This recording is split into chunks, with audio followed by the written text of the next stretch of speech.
Right, we've got all 4 pots here out of the kiln, fired overnight, all relatively successful. And now we can have a close look at them. And as you can see, this group here, we've used this set of glazes. The blue rutile and the chun plum. Now, dependent on how we applied the glaze, which one goes on first, which one goes on second, determines the effect.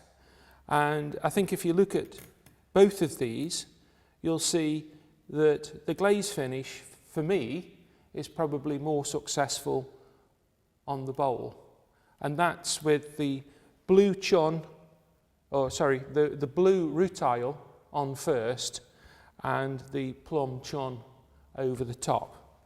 I like the combination of the reactive blue here with the sort of purpley blue tones on the upper part, and it's particularly nice inside. You can also see that the throwing details are coming through. You saw these made on the wheel, so you've seen the transition from a raw lump of clay through the making process, actually applying the glaze. And if you remember, when we applied the glaze, there was no sort of evidence of the actual finished colour there. There were just 2 sort of reddish brown glazes going on. You can see how we have a dramatic change in colour now between what was basically a brown glazed pot going into the kiln and these lovely subtle shades of blue and brown. I would say, for me, I would perhaps rethink the lower portion of this one. I would prefer to have this sort of tonal quality of the upper part on here, and maybe we would look to this quality for the bottom half. So it may be that a combination of 3 glazes on this one would give me the desired results. This is the beauty of glazing.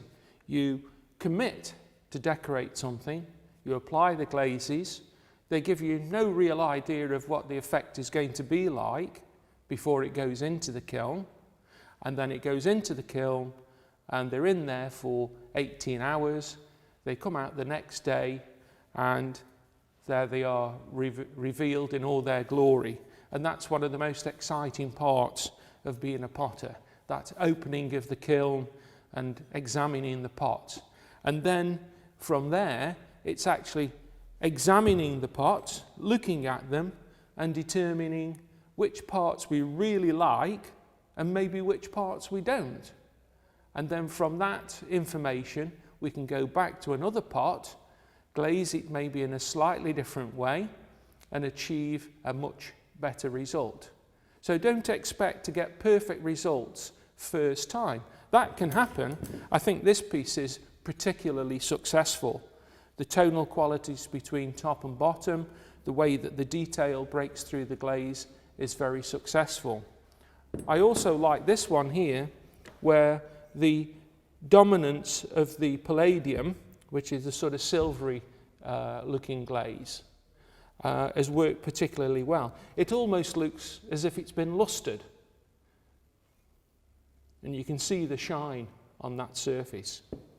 The jug itself, I think the bottom half is incredible. This is really, really nice. It's got a lovely sort of tonal, brown, rich quality. I'm not sure that I would go again for the glaze on the top half. I think, as I said before, maybe a combination of that blue on the top half of that in combination with that would work really well. But this is experimentation.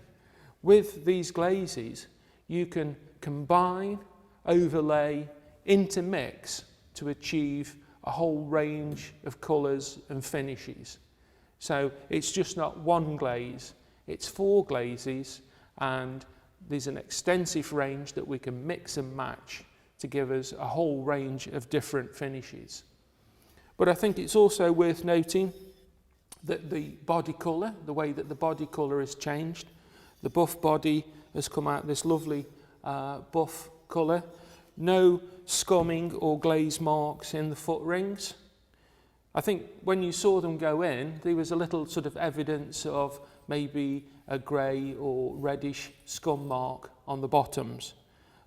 Maybe some of you would be a little bit concerned about this and think that would come out, but I think you can see there are no marks on the bottom, just the lovely quality of the clay itself. I also like the contrast between the raw foot ring and the glaze, and you can see how the glaze is channeled down into there. And I think for me, out of all 4 pieces, my personal favourite is this one. So we can take the information from this and all the other pieces and put that together and bring that into our next pots. I think you've seen through the journey from clay, biscuit fired, glaze application, and then the final gloss firing, how successful this system can be. Thank you for being with me on this journey. You've seen the pots made from start to finish.